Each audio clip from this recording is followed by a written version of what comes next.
The Rosenberg espionage case. The Rosenberg espionage case stands as one of the most dramatic and controversial episodes of the Cold War era. It involved Julius and Ethel Rosenberg, an American couple convicted of conspiracy to commit espionage in 1951, specifically for passing atomic secrets to the Soviet Union. Their trial, conviction, and subsequent execution in 1953 sparked global debate over justice, civil liberties, and the dangers of political hysteria.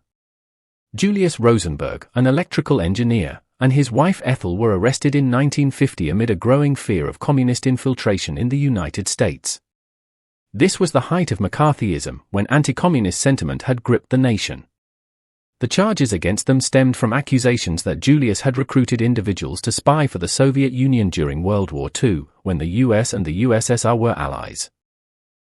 The most damning testimony came from Ethel's brother, David Greenglass, who had worked as a machinist at the Los Alamos National Laboratory, where the atomic bomb was developed. Greenglass admitted to passing nuclear information to the Soviets and claimed that Julius had recruited him into espionage. He also testified that Ethel had typed notes containing classified information.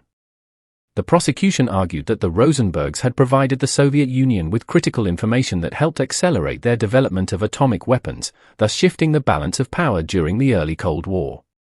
This accusation, combined with the fear of nuclear war and the belief that the couple had betrayed the United States, led to widespread support for their conviction. Despite their denials and the lack of direct physical evidence, the Rosenbergs were found guilty and sentenced to death. Their trial raised serious concerns about the fairness of the judicial process. Many believed the evidence was weak, particularly against Ethel, and that the couple had been used as scapegoats to send a political message. Critics pointed out that much of the prosecution's case relied on the testimonies of cooperating witnesses who received lighter sentences in exchange for their cooperation.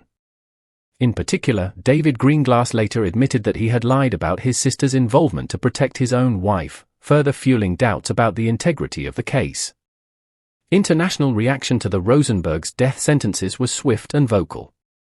Protests erupted across the United States and in cities around the world, with many viewing the trial as a product of Cold War paranoia rather than true justice.